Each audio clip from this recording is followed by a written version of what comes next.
हरे कृष्णा। तो आप सबका एक बार फिर से स्वागत है हमारी Bhagavad Gita the real strength के नेक्स्ट सेशन में। तो हम प्रार्थना से अपनी शुरुआत करेंगे। ओम अज्ञानं तिमिरान्धस्य ज्ञानाञ्जनशलाकया चक्षुर्मिलितं येन तस्मै श्रीगुरुवे नमः। श्रीचैतन्यमनोभीष्टं स्थापितं येन भूतले स्वयं रूपा कदा मह्यं ददाति स्वपदान्तिकं।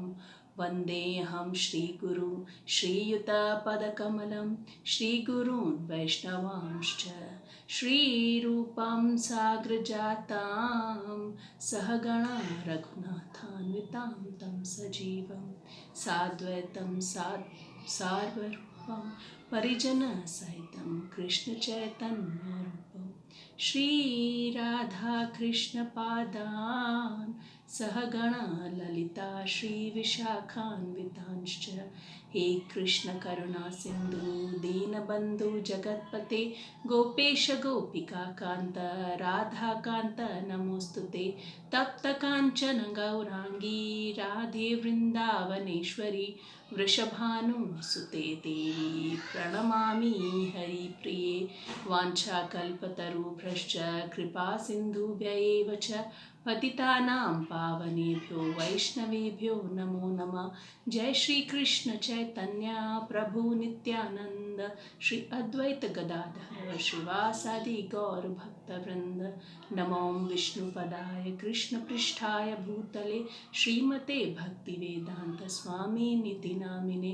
नमस्ते सारस्वती देवे गौरवाणी प्रचारिणी निर्विशेष शून्यवादी पाश्चात्य देशतारिणी।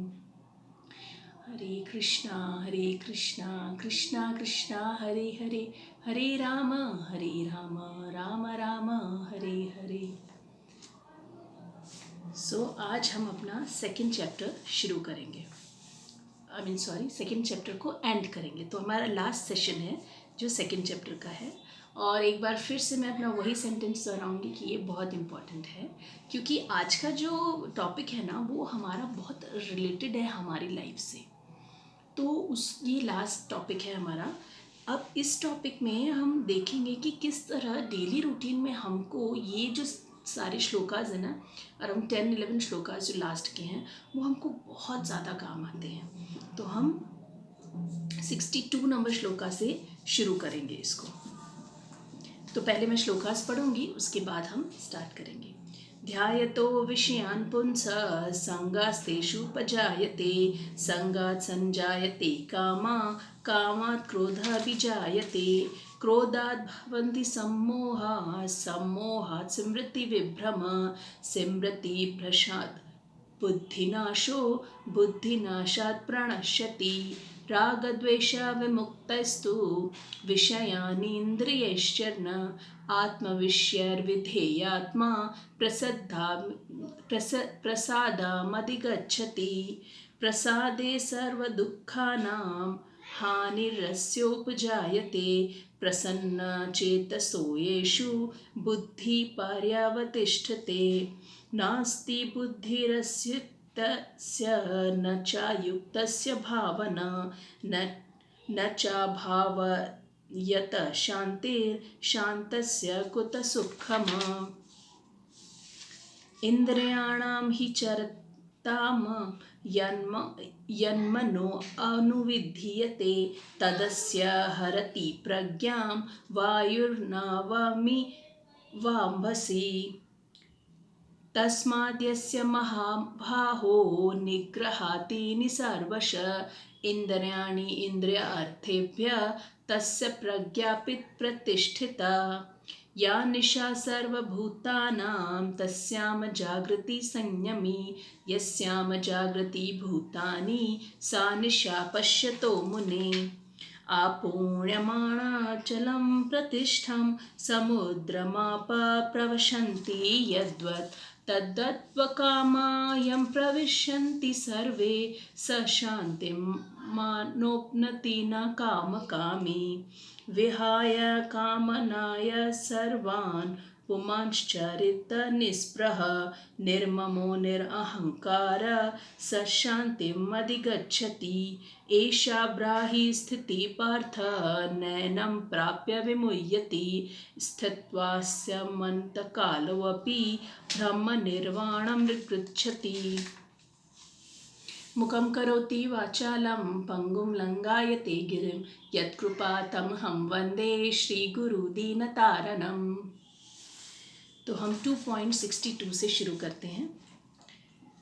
इंद्रिय विषयों का चिंतन करते हुए मनुष्य की उनमें आसक्ति उत्पन्न हो जाती है और ऐसी आसक्ति से काम उत्पन्न होता है और फिर काम से क्रोध प्रकट होता है।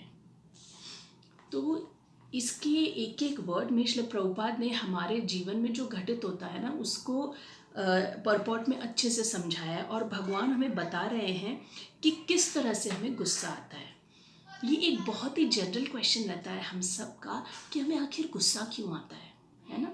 तो गुस्सा आने के भगवान ने 2 रीज़न बताए हैं। भगवद गीता में 2 जगह वर्णन हुआ है। एक अपन 3rd चैप्टर में भी इस चीज़ का वर्णन करेंगे कि गुस्सा क्यों आता है, क्रोध किस वजह से आता है, और अभी एक यहाँ पे 2nd चैप्टर में भगवान बता रहे हैं कि इंद्रिय विषयों का चिंतन करते हुए, मतलब कैसे, जैसे मान लीजिए हमारी किसी इंद्री को किसी चीज़ की प्राप्त करने की इच्छा हुई, आँखों को कोई पिक्चर देखने की, जीवा को कुछ खाने की, कानों को कुछ अच्छा या हमारी प्रशंसा सुनने की, या नाक को कुछ बहुत ही अच्छी सुगंध भोजन की या किसी खुशबू को सूंघने की इच्छा हुई, तो हम उसके बारे में चिंतन करते हैं और जैसे जैसे हम उसको चिंतन करते हैं ना तो उसको पाने की इच्छा और प्रगाढ़ होती जाती है और उससे हमें आसक्ति होने लगती है।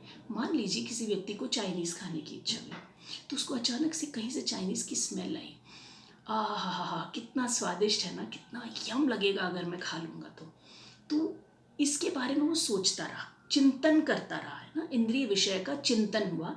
चिंतन होता है तो मनुष्य को आसक्ति क्या होती है, किसी चीज़ को बहुत ज़्यादा पाने की इच्छा, उसको बहुत ज़्यादा चाहिए होता है ना, जब उसको आसक्ति कहते हैं। तो उसको और उत्पन्न होती है क्योंकि हम इंद्रिय विषय का चिंतन करते हैं और ऐसी आसक्ति से उसको पाने की कामना उत्पन्न होती है। काम का अर्थ केवल लस्ट नहीं होता, काम का अर्थ होता है किसी भी चीज़ को पाने की प्रगाढ़ इच्छा, बहुत स्ट्रॉन्ग डिज़ायर जो होती है ना कभी किसी चीज़ को पाने की, तो उसको काम कहते हैं। तो उससे वो काम उत्पन्न होता है और फिर यदि हमें वह चीज़ नहीं मिलती है या विलंब से मिलती है तो हमें क्रोध आता है। तो ये सीरीज़ है। तो हम समझ सकते हैं कि गुस्सा क्यों आता है। मान लीजिए बच्चा हमें बहुत परेशान कर रहा, गुस्सा आया, दे थप्पड़। क्यों, रीज़न क्या है, क्योंकि हमें उस समय शांति की इच्छा थी। हम सोच रहे थे कि अभी हमें पीस मिलेगा, अकेले बैठूंगी, ये करूंगी, वो करूंगी। उतनी देर में बच्चा आ गया और उस आसक्ति को और उस कामना को भंग कर दिया तो हमें क्रोध आ जाता है। इसी तरह से मान लीजिए किसी सुंदर ड्रेस पे मन आया है किसी माता जी का, तो वो उनको नहीं मिलती है तो क्रोध आता है।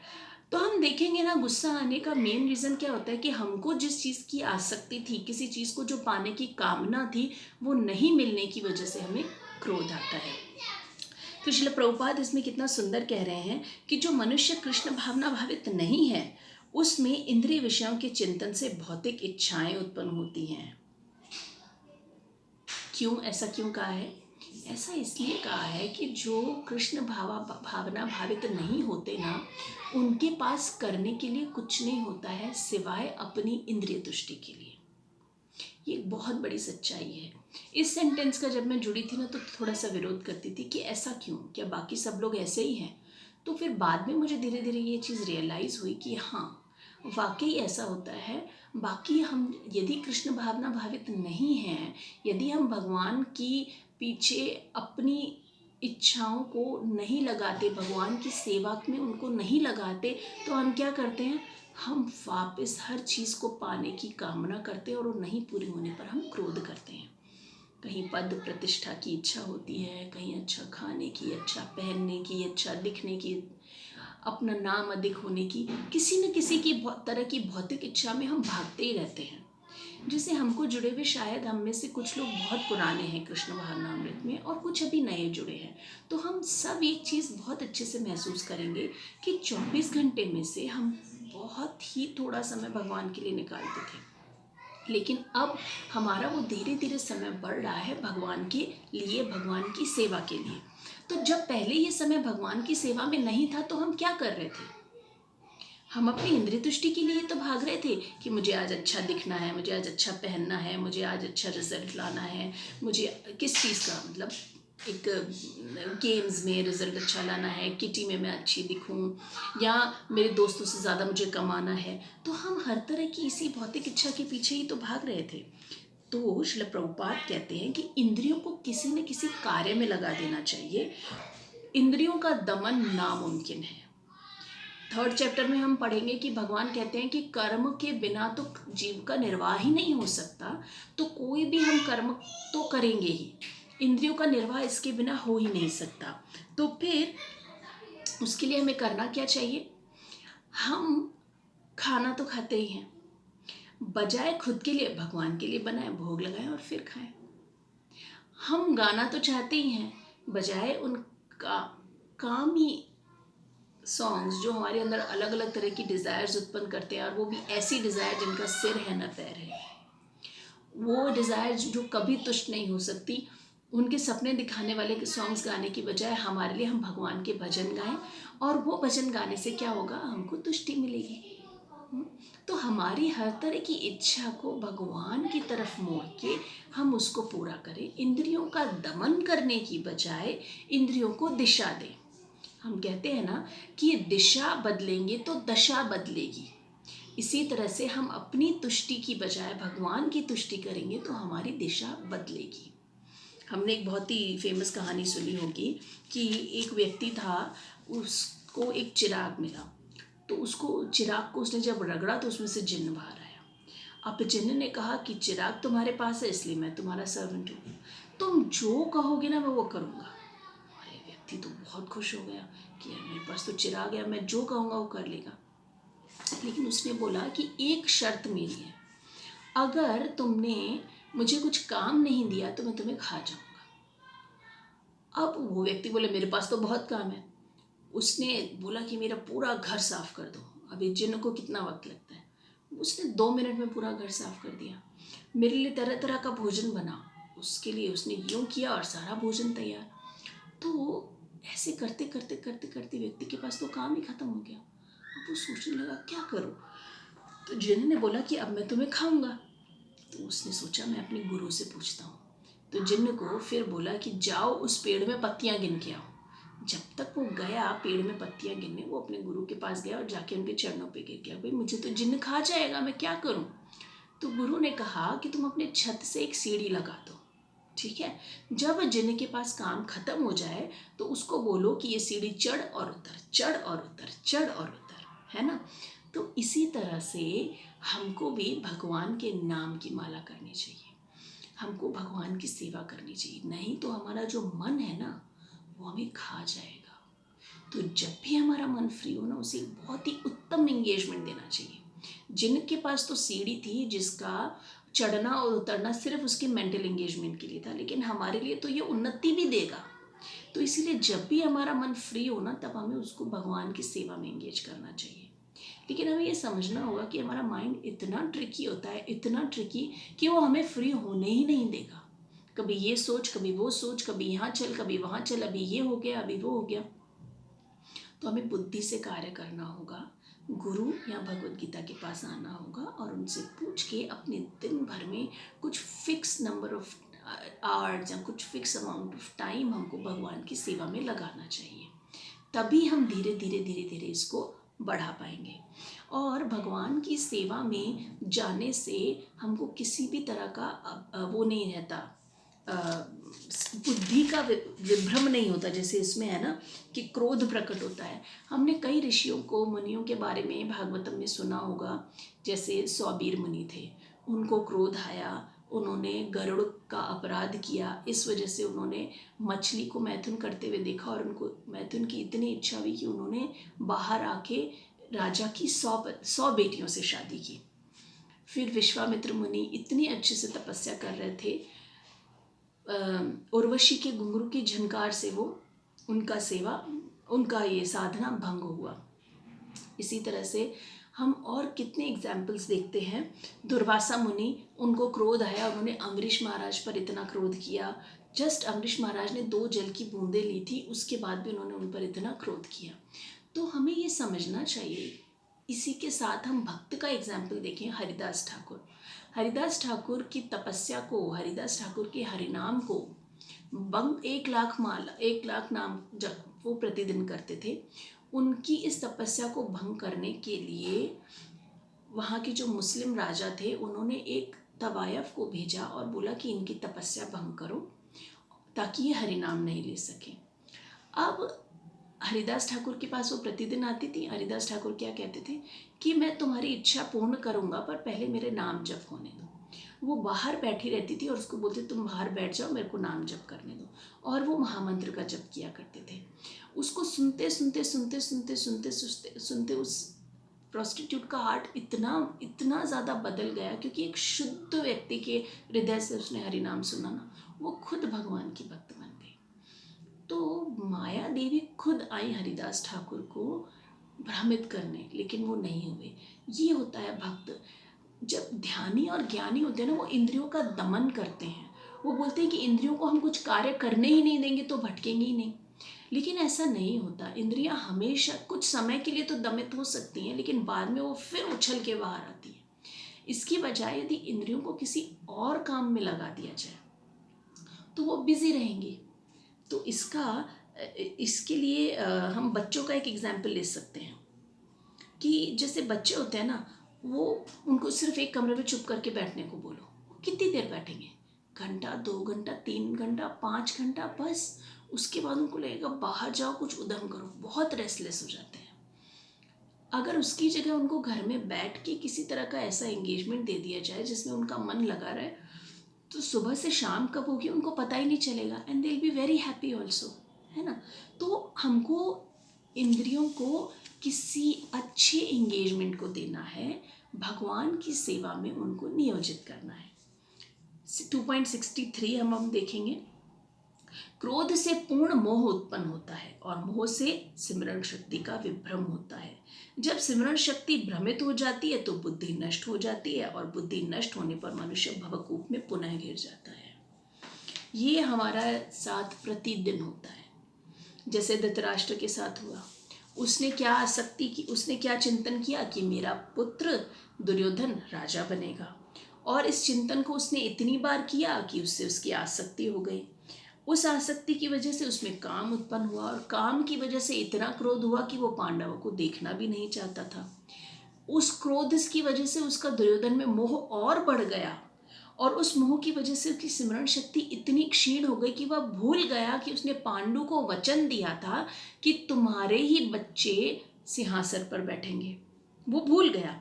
इस सिमरण शक्ति के भ्रमित होने की वजह से उसकी बुद्धि नष्ट हो गई। कृष्ण ने समझाया, विदुर ने समझाया, उसके बाद भी वह कुछ नहीं माना। उसकी बुद्धि भ्रष्ट होने की वजह से वो भवकूप में गिर गया, उसका पतन हो गया। तो ये हमारे साथ प्रतिदिन होता है। किसी चीज़ को पाने की हमारी इतनी स्ट्रांग डिज़ायर होती है, फिर उसको पाने की वजह से उसमें मोह उत्पन्न होता है, फिर हमें कुछ सुनाई नहीं देता, फिर हमारी बुद्धि भी भ्रष्ट हो जाती है और हम वो घृणित कार्य कर लेते हैं। करने के बाद हमको रियलाइज़ होता है, अरे मेरी मति मारी गई थी, मैंने ऐसा कर लिया। कई बार हम अपने बच्चों की प्रति भी इतने ज़्यादा अटैच्ड हो जाते हैं कि हम देखते हैं वो गलत कर रहे हैं, धृतराष्ट्र की तरह हम देखते हैं, लेकिन फिर भी हम उनको करेक्ट करने की बजाय हम उनका साथ देते हैं, और ये हम उनके जीवन और चरित्र पर एक कुल्हाड़ी मारते हैं। फिर आगे चल के जब वो धूर्तता प्रकट करते हैं ना, और अपने चरित्र से नीचे गिरते हैं ना, तो हमें इस चीज़ पे अफसोस नहीं होना चाहिए। क्यों? क्योंकि हमारे कुछ अहंकार को रखने के लिए हमने कितनी बार ऐसा किया। हमने हमारे बच्चे को के झूठे ईगो को और हमारे खुद के झूठे ईगो को सेटिस्फाई करने के लिए हमने कई बार उनके सामने गलत का साथ दिया। तो फिर अगर वह बड़ा होकर ये कर रहा है तो उसने हमसे ही तो सीखा ना। तो इस चीज़ को हमें हमेशा ध्यान में रखना चाहिए। यहाँ पर श्री प्रभुपाद बहुत सुंदर तरीके से बता रहे हैं कि मोक्ष की कामना करते हुए भी वैराग्य की चरम अवस्था प्राप्त जो कृष्ण भावना अमृत के ज्ञान से रहित है, वे कृत्रिम ढंग से भौतिक विषयों से बचने का प्रयास करते हैं। फलतः वे भवबंधन में मोक्ष की कामना करते हुए भी वैराग्य की चरम अवस्था प्राप्त नहीं करते। उनका तथाकथित वैराग्य फल्गु यानी गौण होता है।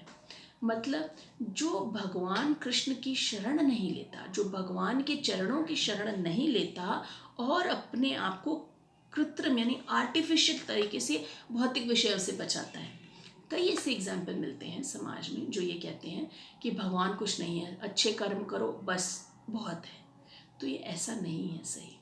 ये फिलॉसफी कहीं से भी नहीं है, ये अपनी मनगढ़ंत बातें हैं और ऐसे लोग खुद अपने जीवन में खुद को कई बार अब गलत कर्मों को करते हुए देखते हैं। ये बात अलग है, अहंकार के कारण वो कभी बोलते नहीं है इस चीज़ को, लेकिन इस चीज़ का रियलाइजेशन को होता ही है। और कई निराकारवादी क्या करते हैं, वो सोचते हैं कि भगवान निराकार है, इसीलिए ना भगवान का रूप नहीं है, रूप नहीं है तो ना भगवान श्रृंगार कर सकते हैं, ना भगवान हमारी प्रार्थना सुन सकते हैं, ना भगवान हम भोजन कर सकते हैं, और ना ही भगवान किसी उत्सव में पार्ट ले सकते हैं हमारे साथ, ना ही भगवान कोई फेस्टिवल सेलिब्रेट कर सकते हैं।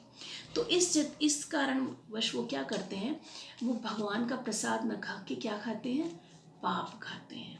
कैसे, वो सिर्फ अपनी इंद्रिय दृष्टि के लिए भोजन बनाते हैं। इसी चीज़ को हम कृष्ण भावना भावित करें तो देखो कितना सुंदर होता है। खाना तो बनाना ही है, चेतना कैसी रखिए, हम भगवान के लिए बना रहे हैं। भगवान को इतनी सुंदर बात मैंने सुनी थी, एक सेमिनार था डेटी ड्रेस का सेमिनार, जिसमें भगवान को श्रृंगार कराया जाता है।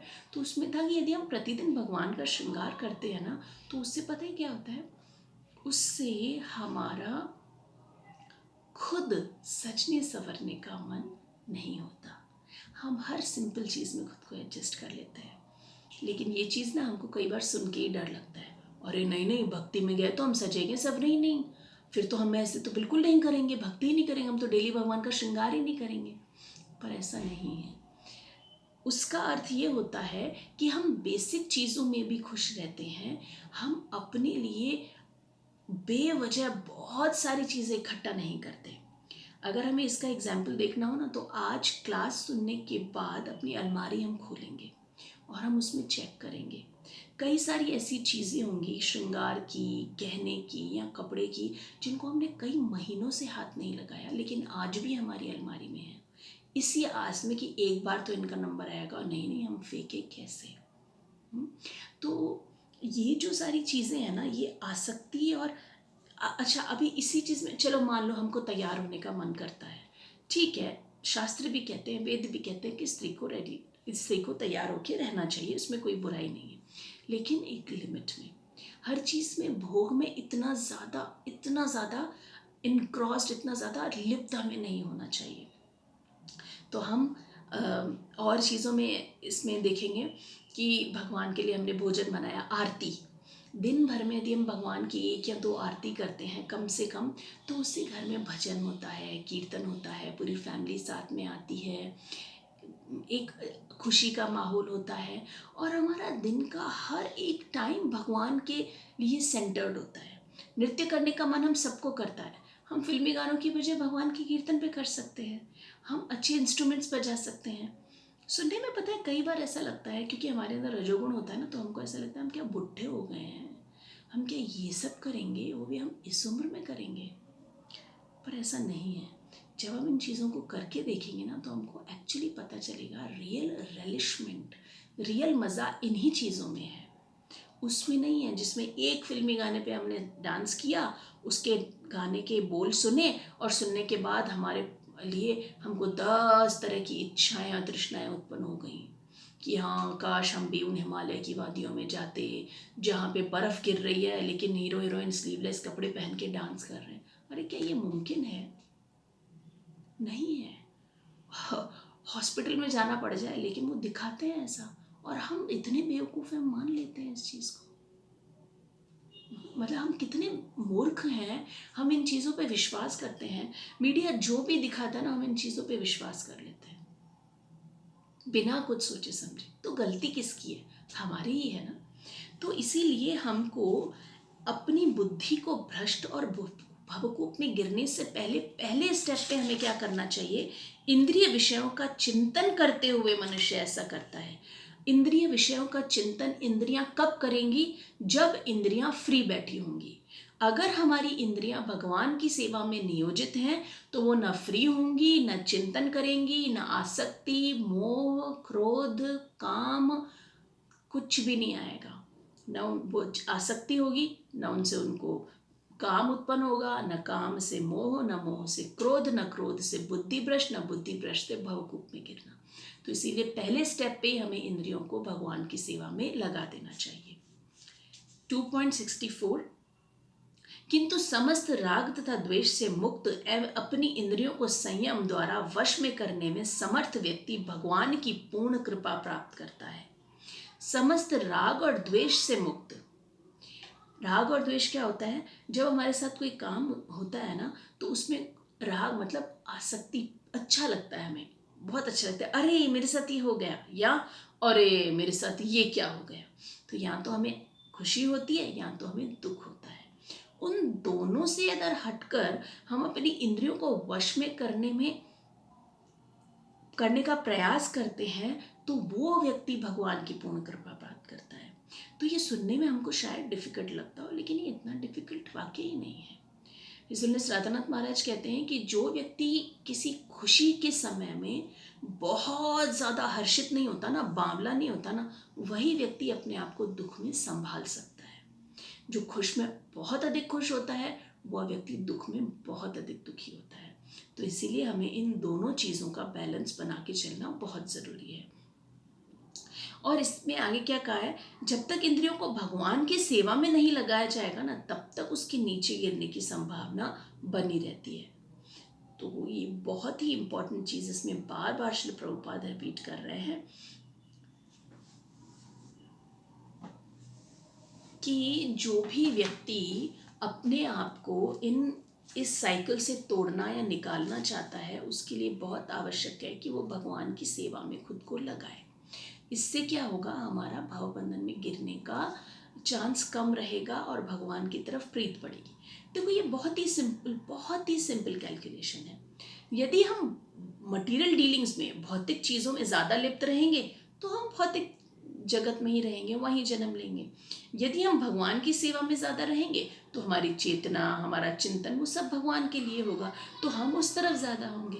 तो हम जिस तरह से अपने आप को ढालना चाहते हैं, ये हमारी फ्रीडम है, हम वैसे ही होंगे।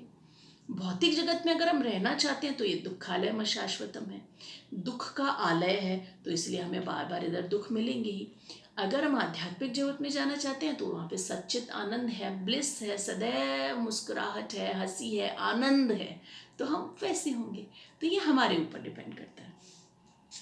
नेक्स्ट इसमें और बताया श्लोका, इस प्रकार से कृष्ण भावनामृत में तुष्ट व्यक्ति के लिए संसार के तीनों ताप नष्ट हो जाते हैं और ऐसी तुष्ट चेतना होने पर उसकी बुद्धि शीघ्र ही स्थिर हो जाती है।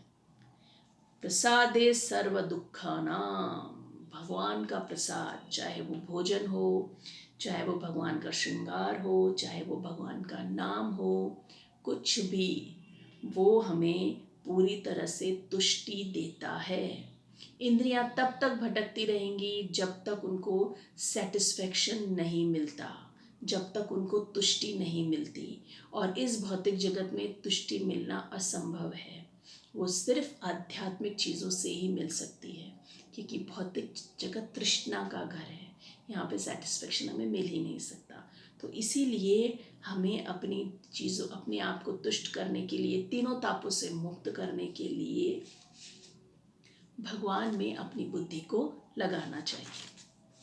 जो कृष्ण भावना अमृत में, इट्स 2.66, जो कृष्ण भावना अमृत में परमेश्वर से संबंधित नहीं है, उसकी ना तो बुद्धि दिव्य होती है और ना ही मन स्थिर होता है, जिसके बिना शांति की तो कोई संभावना ही नहीं है। शांति के बिना सुख हो भी कैसे सकता है? तो इसमें अगेन वही बात कही है कि तुष्टि और तृप्ति केवल और केवल भगवान की सेवा में होती है। क्यों? क्योंकि आत्मा का स्वभाव है सेवा करना, उसका ये कैरेक्टरिस्टिक फीचर है। जैसे शक्कर का गुण होता है मिठास, उसका धर्म होता है मिठास, करेले का धर्म होता है कड़वाहट। इसी तरह से जब शक्कर में से हम मिठास निकाल देंगे तो वो शक्कर नहीं कहलाती। उसी तरह से जब आत्मा में से सेवा भाव निकाल दिया जाएगा तो वो आत्मा नहीं कहलाएगी। यह आत्मा का धर्म है। और इसी धर्म को करने के लिए वो क्या करती है, किसी न किसी और व्यक्ति की सेवा करती है। डॉग की सेवा करती है आत्मा, या अपने घर में किसी व्यक्ति की सेवा करती है, या अपनी इंद्रियों की सेवा करती है। लेकिन यदि जिस दिन आत्मा ने भगवान की सेवा की ना, तो उस सेवा के अंदर प्रत्येक व्यक्ति की सेवा आ जाएगी। कैसे? क्योंकि सारी सृष्टि भगवान में ही निहित है। जब हम भगवान की सेवा करते हैं ना, तो हमारी थोड़ी ही सेवा से हमारे घर के और लोग और सदस्य, पशु पक्षी जानवर, देवी देवता, हमारे घर परिवार के सदस्य, रिश्तेदार सब तुष्ट हो जाते हैं। तो इसीलिए हमें भगवान की ही सेवा करनी चाहिए। अतः यदि कोई, परपॉट में प्रभुपाद कह रहे हैं, अतः यदि कोई कृष्ण भावनाभावित नहीं है तो उसके मन का कोई अंतिम लक्ष्य ही नहीं होता।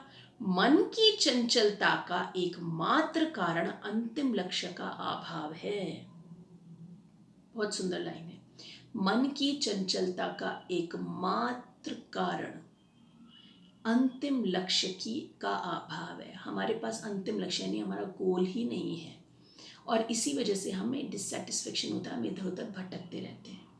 जो भी हम भगवान की सेवा करते हैं ना, उस सेवा में से हमें एक सेवा ऐसी चुन लेनी चाहिए जो हमें बहुत अच्छी लगती है, और फिर उस सेवा में अपने आप को और अधिक इंगेज करना चाहिए। लेकिन उस सेवा से इंगेज होने का हमारा लक्ष्य भगवान की तुष्टि होना चाहिए, हमारा परफॉर्मेंस नहीं। ऑफ कोर्स हम सबको ऐसी चीज़ें करनी ही रहती हैं कई बार जो हम सेवा नहीं करना चाहते, लेकिन ज़रूरत होती है, इसलिए वह सेवा हमको करनी ही चाहिए। लेकिन फिर भी जैसे कीर्तन है, साधना में होता है ना, जैसे कीर्तन है, भागवत पढ़ना, भगवत गीता पढ़ना, इन सब में से हमें जो भी चीज़ पसंद हो ना, तिलक लगाना, भगवान के मंदिर को क्लीन करना, भगवान का श्रृंगार करना, इनमें से कोई भी सेवा जो हमको बहुत पसंद है ना, उस सेवा को हमें रेगुलर करना चाहिए। तो इससे हमारी इंद्रियां उस चीज़ में बिजी भी रहेंगी, और हमें हमारा गोल भी पता चलेगा कि यस, गोलोक धाम में जाकर भी हमको भगवान की यही सेवा करनी है। 2.67 जिस प्रकार पानी में तैरती नाव को प्रचंड वायु दूर बहा ले जाती है, उसी प्रकार विचरणशील इंद्रियों में से कोई एक जिस पर मन निरंतर लगा रहता है, मनुष्य की बुद्धि हर लेती है। बहुत ही डराता है श्लोका मुझे स्पेशली, कि इसलिए हमें हर तरफ से अलर्ट रहना चाहिए।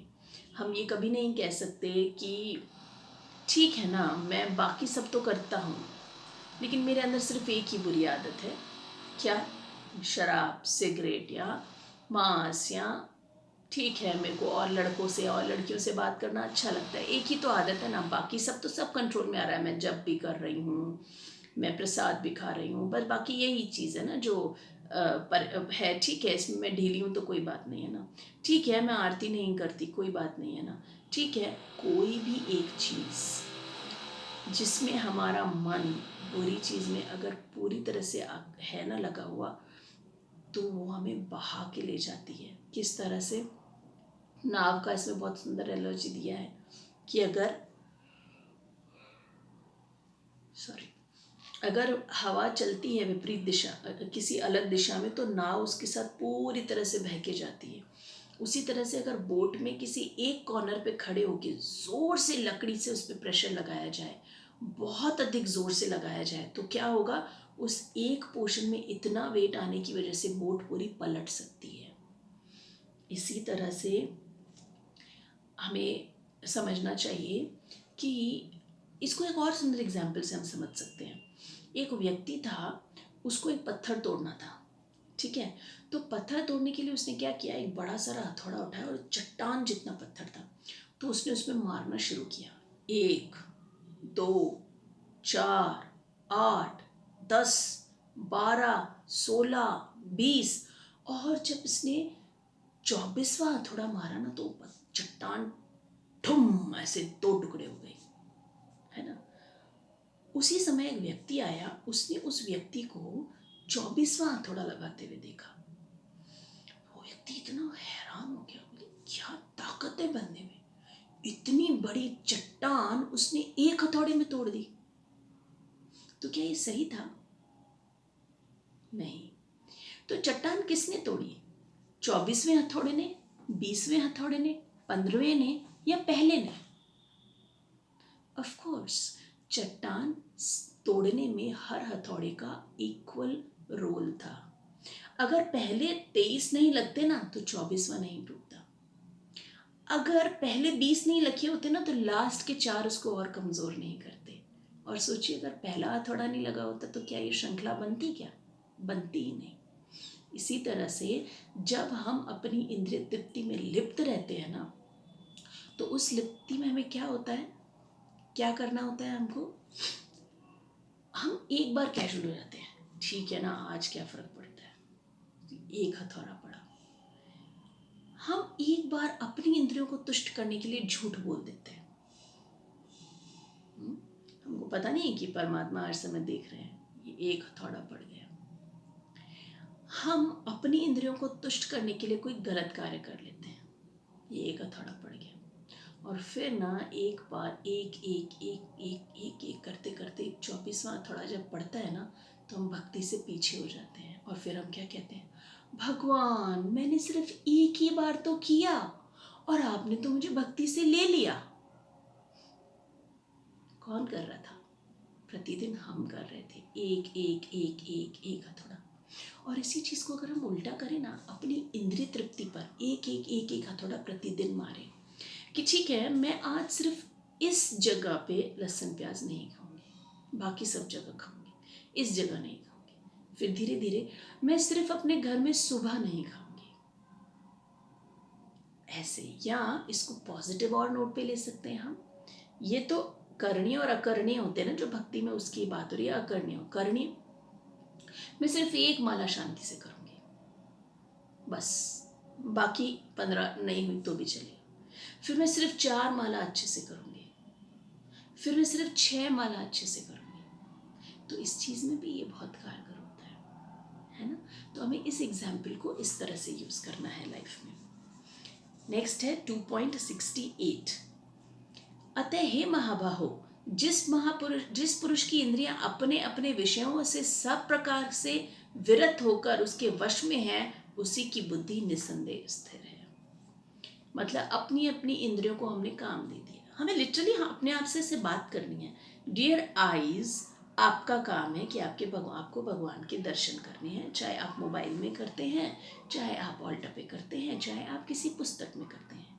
ओ my dear ears, it is your duty कि आप प्रतिदिन भगवान की कथा, भजन और उनकी प्रार्थनाएं सुने।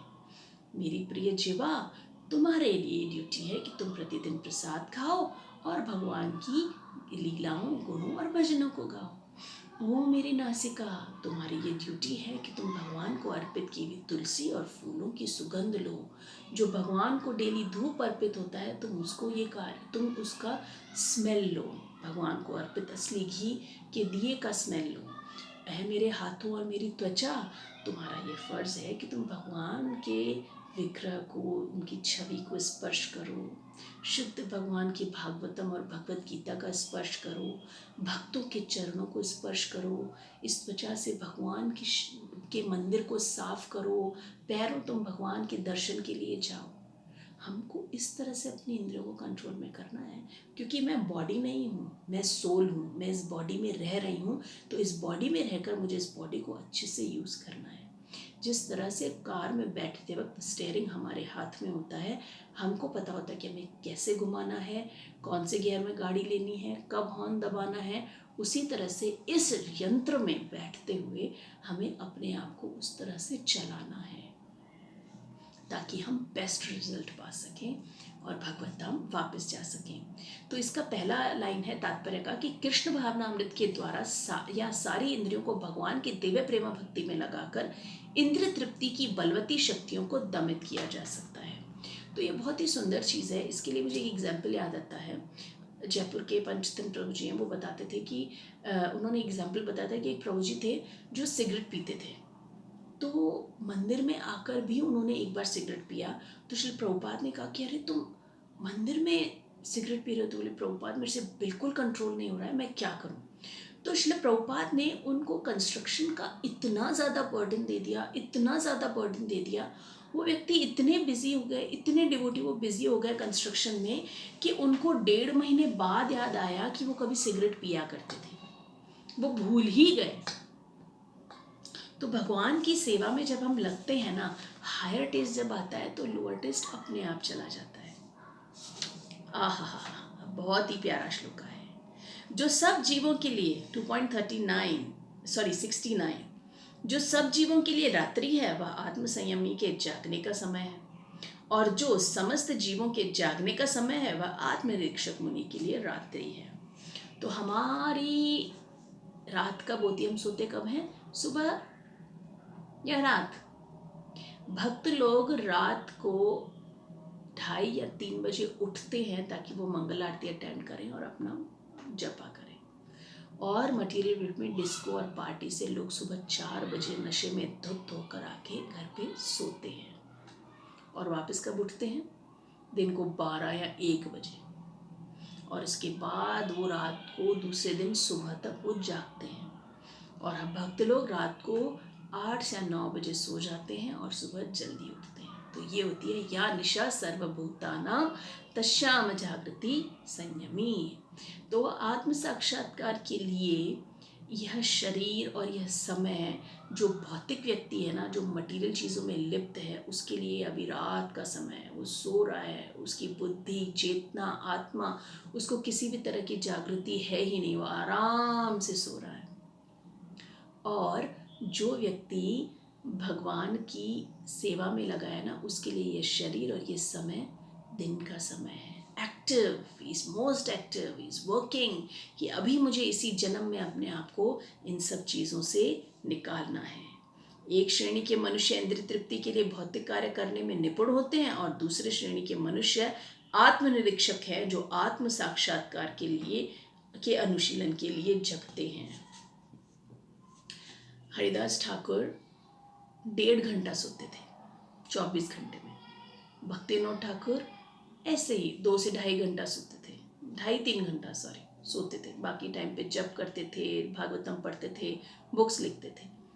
श्रील प्रभुपाद भी ऐसे ही 2 से 4 घंटे के आसपास सोते थे और लिखते थे और पढ़ते रहते थे और प्रचार और जप करते रहते थे। हमारे जो आचार्य है, प्रेजेंट आचार्य, उनमें भी कितने आचार्य हम देखते हैं, शरीर के प्रति इतना संघर्ष चलता है उनका, लेकिन उन्होंने अपने शरीर और उनकी इच्छाओं को एकदम साइड में रख के अपने आप को प्रचार कार्य में इतना अच्छे से लगा दिया है कि लगता ही नहीं है उनके शरीर में इतनी प्रॉब्लम है। तो कितना रहता ना, इतना 70 साल के हैं सारे आचार्य, वो कई बार ट्रैवलिंग करते हैं। तो हम लोग क्या करते हैं, जेट लैग होता है ना, एक कंट्री से दूसरी कंट्री जाने में टाइम का डिफरेंस होता है। यहाँ हम चले, सुबह को हमने ट्रैवल किया, वहाँ पहुँचे तो वापस वहाँ पे सुबह है। क्यों? क्योंकि लंदन या अमेरिका या अलग अलग जगह की जो कई कंट्रीज़, 2 कंट्रीज़ के बीच में इतना डिफरेंस होता है कि उनकी ये ट्रैवलिंग डिस्टेंस इतना ज़्यादा होता है कि प्लेन का जर्नी भी 12-12, 15-15 घंटे का होता है ब्रेक जर्नी करके। तो उसमें क्या होता है, सुबह यहाँ से ट्रैवल किए और उस कंट्री में गए, वापस सुबह है। तो जेट लैग हमको लगता है ना, लेकिन इन लोगों को नहीं लगता। जो आचार्य हैं, जो आज प्रेजेंट गुरुज हैं, उनको नहीं लगता। वो यहाँ सुबह से निकले, वहाँ सुबह पहुँचते हैं, उसके बाद भी अपनी नेक्स्ट डे उठ के मंगल आरती भी अटेंड करते हैं, अपना जप भी करते हैं, अपनी भागवतम क्लास भी देते हैं।